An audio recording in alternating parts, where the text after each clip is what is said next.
আসসালামু আলাইকুম বন্ধুরা, আপনাদের সবাইকে আমার ইউটিউব চ্যানেল ইটস লাবিদে স্বাগতম আরও একবার। তো ফার্স্ট অফ অল আজকে আমি আপনাদের সাথে ছোট্ট কিছু কথা শেয়ার করব। আর সেই কথাটা হচ্ছে যে আমাদের মধ্যে এই বর্তমানে যারা আমাদের জেনারেশন আছে, ইয়াং জেনারেশন, তারা যারা নাকি বিবাহ করতেছে, অনেকে আছে অল্প বয়সে করতেছে, অনেকে আছে বেশি বয়সে করতেছে।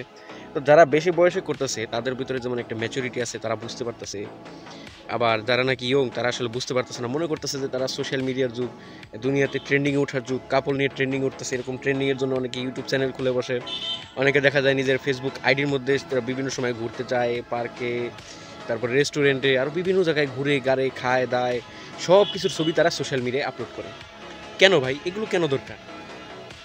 মানুষ মনে করে সোশ্যাল মিডিয়ায় তারা যদি তাদের ছবিগুলো আপলোড করতে পারে তাহলে তাদের ছবিতে অনেক রিচ আসবে, তাদেরকে মানুষ জানাবে কনগ্রাচুলেশন, অভিনন্দন, ধন্যবাদ, ট্রিট দে। মানে তারা হচ্ছে সে এক প্রকার বন্ধু সমাজে সোশ্যাল মিডিয়ায় তারা একটু ট্রেন্ডে উঠতে চায়, তারা একটু ট্রেন্ডি গায়ে হতে চায়।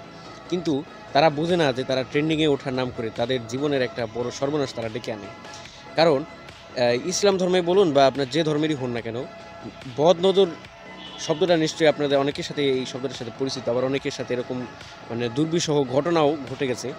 তো দেখা যাচ্ছে অনেক সময় বিভিন্ন কাপলেরা তারা খুব সুখী, মানে তারা বোঝাতে চায় সোশ্যাল মিডিয়ায় যে তারা সুখী।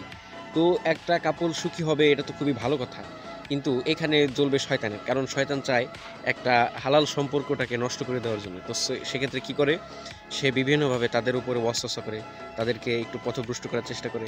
আর সেই পথভ্রষ্ট স্বরূপ সে যদি তার বিভিন্ন মানে অন্তরঙ্গ মুহূর্ত, বিভিন্ন রকমের ঘোরাঘুরি, এগুলো যদি সে সোশ্যাল মিডিয়া আপলোড করে, তাহলে সে হচ্ছে সবচেয়ে বড় বোকা। কারণ আমাদের দুনিয়ায় যে সবাই সুখী এটা কিন্তু ঠিক নাই। যেমন ধরুন আমার সুখ আছে, ধরুন আরেকজনের সুখ আছে, বা আমার সুখ নাই আরেকজনের সুখ নাই। তো যাদের নাকি সুখ নাই তারা যখন সোশ্যাল মিডিয়ায় দেখবে যে একটা কাপল তারা খুব সুখী, তারা খুব হ্যাপি, তো তারা কী করবে, তারা এই জিনিসটাকে মানে এক প্রকার যাকে বলে খাস বাংলায় চোখ লাগিয়ে ফেলা। তারা চোখ লাগিয়ে বলবে, হায় হায়, তারা কাপলরা কত সুখী, আর আমরা কেমন নিস্তেজ, আমাদের মধ্যে কোনো প্রাণ নেই, কেমন একটা ভাব। এইগুলো তারা চিন্তা করবে, এবং এই সব চিন্তা করে একটা সময় সে তাদের কাপলের উপরে তারা নজর লাগিয়ে ফেলবে, আর সেটাকে বলা হয় বদনজর। আর বদনজর লাগলে কি হয়, বদনজরটা যদি খারাপ হয়, একজন মানুষের দৃষ্টিটা যদি কারো উপরে পড়ে, তাহলে আমার মনে হয় তার চিকিৎসা বা তার মরণ পর্যন্ত এই সমস্যার সমাধান হয় না। সো আমি আপনাদের কাছে এই জিনিসটা একটা অনুরোধ করব যে আপনারা যারা নাকি এই সদ্য বিবাহিত করেছেন বা নিব্বা বা কাপল যারাই হন না কেন, আপনারা ফেসবুকে ছবি আপলোড করা থেকে বিরত থাকুন। কারণ আপনারা সুখী, অন্য কেউ তো সুখী নাও হতে পারে। সেই ক্ষেত্রে তারা আপনার উপর নজর দেবে, এবং আপনার উপর নজর যদি দেয় তাহলে আপনার শরীর স্বাস্থ্য খারাপ হয়ে যাবে। আপনি যদি একজন হ্যান্ডসাম হন তাহলে আপনি এরকম কাঠির মতো চিকন হয়ে যাবেন, প্লাস হলো আরও বিভিন্ন ধরনের শারীরিক এবং মানসিক সমস্যা হতে পারে, যেগুলো কিনা আমাদের ডাক্তারি ভাষায় অ্যানালাইসিস করা সম্ভব হবে না, যতই সে পরীক্ষা নিরীক্ষা দেওয়া হোক। এবং ছোট্ট একটা কথা বলে শেষ করে দিই, যেমন আমরা বিভিন্ন সময় বিভিন্ন ইউটিউবারদের দেখি, যেমন নাদিম সোহা, মিমস নাজিম।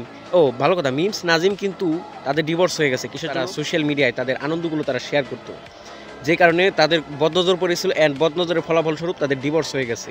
মেয়েটা 12 ভাতেরই হয়ে গেছে, প্লাস হচ্ছে তাদের ডিভোর্স হয়ে গেছে, তাদের একটা হালাল সম্পর্ক তারা নষ্ট করে ফেলছে। সো আপনাদের কাছে রিকোয়েস্ট, আপনারা আপনাদের অন্তরঙ্গ মুহূর্ত এটা আপনাদের নিজেদের ভিতরে রাখুন, এগুলো মানুষদের প্রকাশ করার চেষ্টা করবেন না। তো ধন্যবাদ জানিয়ে আমি আজকে বিদায় নিচ্ছি। আসসালামু আলাইকুম।